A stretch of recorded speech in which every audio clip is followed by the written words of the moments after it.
Hey friends, it's Kristen here. I wanted to take just a few minutes to share with you guys some of my favorite tools that get used all the time in my kitchen, and they're tools that are going to save you a lot of money on your grocery bill. So, you ready to get started? The first that I love to share, or I love to use the most, is the garlic press. I don't know if you guys have something like this or not, but buying a clove of garlic, a bulb of garlic, there's a difference.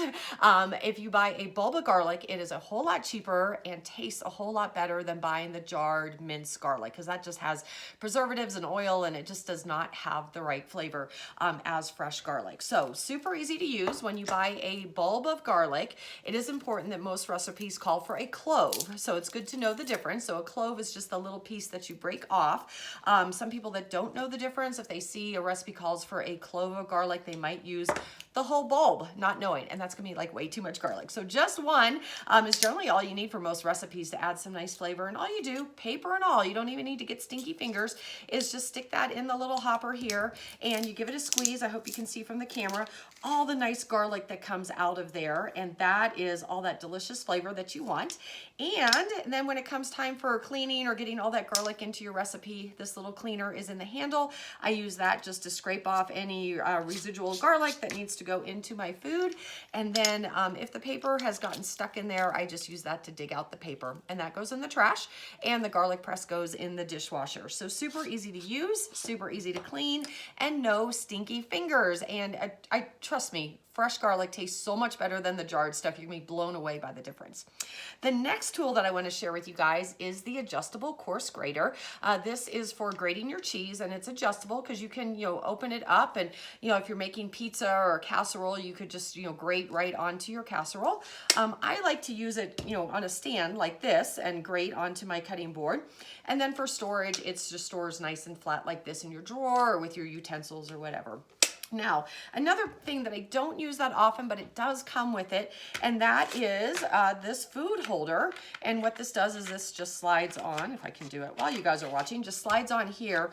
You can put your cheese in here, and then when you grate, you notice you're not going to be grating your fingers. So if you have kids that like to help you in the kitchen, or maybe you're a little accident prone yourself, this is going to save your fingers, your fingernails, your knuckles, all those things. So definitely consider using it, especially if you're new to the tool. But I use this all the time, so I don't find that I use it. I just go ahead and use it by hand. It's just a little bit faster for me, but look at how fast and easy it is to grate cheese. It tastes so much better when you grate it yourself. It's gonna melt better, and it's a better value, and you can just see how fast that grates and how beautifully it grates. So when you buy a block of cheese, you're getting a fresher product. It hasn't already been processed, and you're getting all cheese. You're not paying for the cellulose or whatever is put on that pre-grated stuff. I know that's easy to reach into the bag and use that, but trust me, it is not the same. When you grate it yourself, what I do is I grate the whole block whenever I have my cheese grater out, use what I need, and then the rest I put into a baggie, and then for the next couple days or a week or however long it takes me to use it, it's just as convenient as the pre-grated stuff, but it tastes so much better. So again, that cheese grater, buying the cheese grater, doing it yourself, very little effort, but it's going to save you a tremendous amount on your grocery bill, and it just tastes so much better. Okay, the next tool is the Rapid Prep Mandolin. This guy does all your slicing and I say grating, but not really grating, because this is your grater. but in terms of if you make your own French fries, so think about like that kind of cut or grate with the French fry cut, or a julienne cut, which is like your skinny matchstick style cuts. And with each of the three, slicing, what I call the French fry cut, or the julienne cut, between those three, there's 8 different thicknesses that you can adjust. So 24 different settings altogether. Really probably overkill. You probably don't need that much, but I do want to take just a minute to show you how this works. So first off, you are, instead of moving your hand and the food across the blade, you're pumping the handle, pumping the blade, and it's a whole lot safer and a whole lot more fun. And you can do so many different things with it. So I'm gonna just kind of take you through the different settings real quick. I'm gonna put it onto slice. I'm gonna do a really thin slice for a couple of pieces, just so you can see that. And then I'm gonna move it to the thicker slice, just so you can see the difference in that, and do the rest of these thick. And you can just see how fast. That was one potato. Here is the thickest setting. And let me go back in here and find one of the thinner settings. So you can just see the difference. And the thing is no matter what you're slicing or grating or chopping or, slicing with this, it's all gonna be the same thickness. So when it comes to cooking, it's gonna cook a whole lot evenly for you. So really important to get really good results. Now, in terms of the other settings, the fat julienne, as I call it, that's the French fry set. Watch how fast you could do your own French fries with this thing. Let me make sure I've got it on the right thickness as well. Okay, there we go. Ta-da! French fries. And you can see they are all just like perfect little squares. They're all gonna cook evenly, whether you're using an air fryer or popping this in your oven. You're gonna have evenly cooked, delicious food. And again, not processed by somebody else. You know, when you buy already processed vegetables, like you buy the baby carrots or you buy carrot sticks, celery sticks, things like that, you're paying somebody else to process them. And so they're gonna cost you a whole lot more than doing it yourself. And of course, anything that's already been processed, it's already kind of on the decay. It's not as fresh as you buying like a whole carrot and running it through here on that French fry cut and getting your own baby carrots or your own carrot sticks. So really important that just to prolong the food, getting more nutrients out of it, and of course saving you money is all about doing it yourself. So get the tool that's gonna be fun, which is this guy. Okay, the last thing I want to show you is what I call the skinny julienne, which is kind of more like a, again, for potatoes, this might be like your hash brown potatoes, or if you're doing carrots, it might be carrots for a stir fry or a salad or something like that. So I've changed the setting, and you can see how quick and easy that is. That's another whole potato, but this time, look at how skinny they are. They're like fun, little, cute. So again, you can see the difference there. They're all cut the same. This would make great, you know, like I said, with what I've done with potatoes, this would be a great pile of hash browns or something like that. I could have even gone thinner and smaller if I wanted to do that as well. Just that's the flexibility of this. So that's the Rapid Prep mandolin, and this is probably the one tool that will really save you a lot of money and a lot of, you know, it's going to take you the time to process, but because it works so quickly and evenly, it's really not going to take you much time at all to process those vegetables.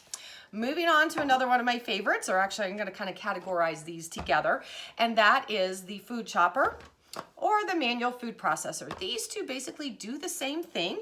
It's just a matter of maybe how much you chop. If you're doing kind of smaller chopping jobs, the food chopper is going to be just fine. But I also find that this is better for harder vegetables. So if you find yourself doing a lot of nuts, carrots, jicama, sweet potatoes, things like that, you're probably going to like the food chopper better. But if it's just simply, you know, onions and peppers and celery and things like that, this is going to do just fine for you. It does have a larger capacity, so if you find you're cooking for a bigger family, you're prepping more vegetables, definitely go with the larger manual food processor. The other nice thing too with this is that you can do multiple ingredients at one time. So let's say you're doing I don't know, something that you need like onions and peppers and celery. That's kind of the big trio of vegetables that go into a lot of food. You could put all of that in here and chop them all at once. So it can be a real time saver that way as well. So I just want to show you onions real quick with these guys. So I've got here on my cutting board, I've just got a little bit of some red onion that I have quartered up. You need to kind of quarter up your vegetables enough that it's going to fit here in the hopper. Just put that in here and a couple of hits, and ta-da, there we go. And that's kind of a coarsely chopped onion. Let's say you have people in your family that are really picky and they don't like onions, and if they see them, they're gonna pick them out. Well, just a couple of more hits, and look at that. It goes that much finer so that you can, you know, keep going if you needed to and make them even smaller so that people don't see that in their food and they're not gonna pick it out. So you can see what a time saver that is. I don't have knife skills, so when it comes to, you know, evenly chopping and dicing things, forget it. I'm not gonna do it. That's why I like having something like the food chopper or the manual food processor. So I've got some onion in here. I had some leftover sliced ones that I've thrown in here, but I also have some cubed onions just like I did before. And all you do is you just pump the handle. Hopefully you guys can see that well enough. And just like before, there's your coarsely chopped onions. Let's say you need to hide those onions from your family members.